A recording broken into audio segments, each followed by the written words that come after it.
morning student. Yesterday I was explaining the joint stock company, उसके characteristics. Okay, so just now I will explain you advantages.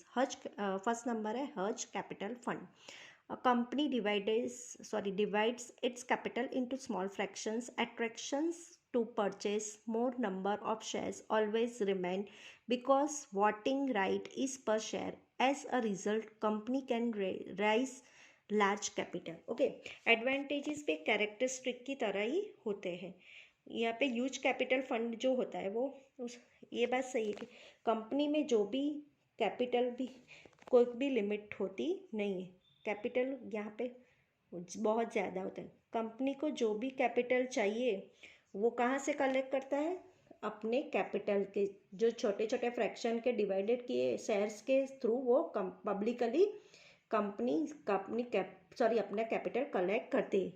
Company को कोई भी करोड़ों रुपए भी चाहिए तो वो हजार रुपए के शेयर बना देती है और जिससे वो अपने हज कैपिटल बना लेती है, उसका फंड बना देती है, तो उसको ये फंड मिल जाता है.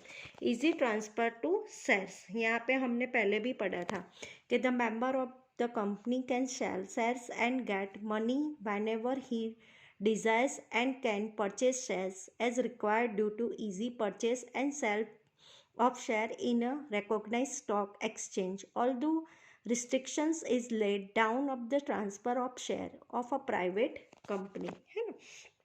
तो इसमें कैरेक्टरिस्टिक में हमने ऑलरेडी पढ़ लिया था कि जो भी शेयर होल्डर होते हैं उनके ऊपर अगर उनको शेयर ट्रांसफ़र करने हो, किसी को और को बेचने हो, कंपनी को वापस लेना है, अपने पैसे वापस फिर से लेने हैं, तो वो ट्रांसफ़र बहुत इजीली होता है. मतलब उनकी सिस्टम मतलब शेयर का ट्रांसफ़र बहुत इजी हो जाता है. तो देन उसके बाद आती है limited liability of the members. तो यहाँ पे the liability of the members is limited up to face value of share to in company limited by share in circumstances of liquidations और winding up of company. They have not to pay more money than the face value of the share. Okay, इनके में जो member की liability limited होती है, जिनमें पहले ही इनके कॉन्ट्रैक्ट में लिखे होते उनमें मेंबर की लायबिलिटी कैसी है. सभी की मेंबर की नहीं, कोई एक आध मेंबर की लायबिलिटी अनलिमिटेड होती है, बाकी सबकी लायबिलिटी लिमिटेड ही होती है. तो वो उन पे लिखा ही होता है, उनके कॉन्ट्रैक्ट में पहले से ही मेंशन किया जाता है. उसकी वजह से बिजनेस में कोई भी लॉस भी हो जाए तो वो उनकी लिमिटेड है, उनको जितनी कॉन्ट्रैक्ट में लिखी उतना ही देना पड़ता है. कॉन्ट्रैक्ट में लिखे लायबिलिटी 2 लाख की है तो वो लॉस हुआ तो उनको 2 लाख ही देना पड़ेगा, उसके ज़्यादा देने नहीं पड़ेंगे. तो वो उनके अंदर कॉन्ट्रैक्ट में ही लिखा होता है. दूसरा आता है separate identify and perpetual life. Company has perpetual life due to separate identity and entity from a member by law. The existence of company is not affected even in the circumstances of death, insolvency, insanity of members or in the case of transfer of shares by members. Okay, तो यहाँ पे क्या होता है, एक परपेचुअलिटी of life की है, उसकी आइडेंटिटी, उसकी सेपरेट आइडेंटिटी है, इसकी पहचान उनके मेंबर से ही अलग होती है. बराबर. कंपनी की पहचान उनके मेंबर से अकॉर्डिंग के अलग होती है, मतलब डिफरेंट होती है. कोई मेंबर निकल भी जाता है कंपनी में से, नया मेंबर ऐड भी हो जाए तो कंपनी की लाइफ में कोई भी इफ़ेक्ट होता नहीं है. परपेचुअल लाइफ चलती है, मतलब लॉन्ग टाइम कंपनी चलती ही रहती है ना. फिर उसके बाद आती है एडवांटेज ऑफ लार्ज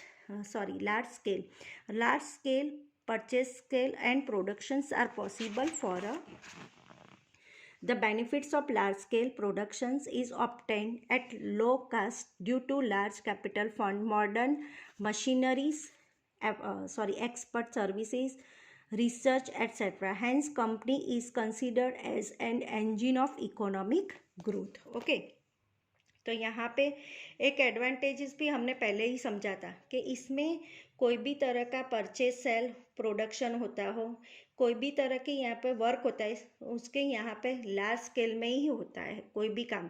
उसकी कैपिटल भी लार्ज स्केल होता है, कैपिटल भी लार्ज होते हैं, बड़ी बड़ी मशीनों का यूज़ होता है, मॉडर्न मशीनों का यूज़ होता है, ट्रांसपोर्ट की जो सर्विस भी ज़्यादा होती है, एक्सपर्ट भी ज़्यादा बुलाया जाता है रिसर्च करने के लिए। तो ये सारी चीज़ें कोई भी वर्कर यहाँ पे काम करते, स्मॉल कंपनी, हाँ स्मॉल स्केल में काम नहीं करते, यहाँ पे लार्ज स्केल में ही काम करता है। मतलब कोई भी कंपनी होती है यहाँ पे सारी चीज़ें बड़े लार्ज स्केल में ही होती है ना। तो यहाँ पे इंजन इकोनॉमिक ग्रोथ भी ज़्यादा ही होता है। जो लार्ज स्केल पे काम करती है उसको बोलते हैं separate advantages of large scale.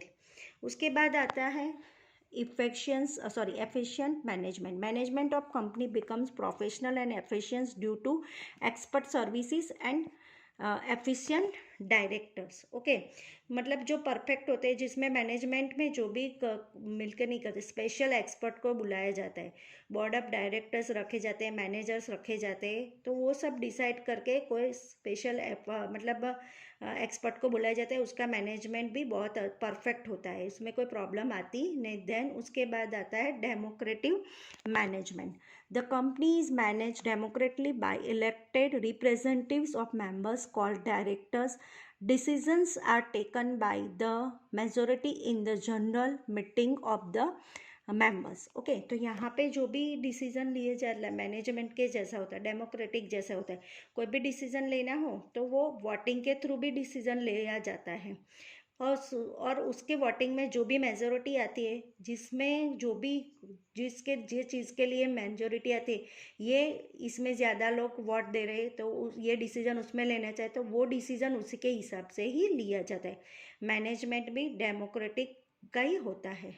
Benefits, उसके बाद लास्ट का है benefits of society and nation. Public invest their savings in the share debentures and public deposits of the company. Savings is encouraged.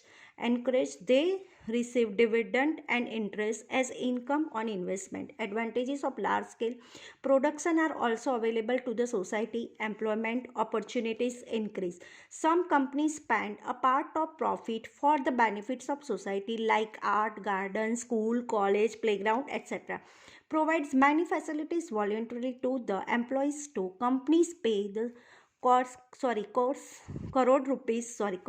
of rupees to the government by way of taxes. This amount is also used for the development of the country. Okay, तो यहाँ पे main company के through जो भी society में, nation के लिए, society और पूरे देश को भी फ़ायदा मिलता है। क्या फ़ायदा मिलता है कि देखो, सबसे पहले कंपनी जो है लोगों से पैसे मांगती है। कैपिटल कैसे जमा करती है? लोगों के थ्रू जमा करती है। पैसा जमा करने के बाद लोगों को भी जो एक तरह की सेविंग की स्कीम मिलती है। मेरे पास अगर 10-20 हज़ार रुपये एक्स्ट्रा पड़े, सेविंग के लिए पड़े, मैं क्या करूँगा, कोई बैंक में रखने से अच्छा कोई कंपनी को दे दूँ।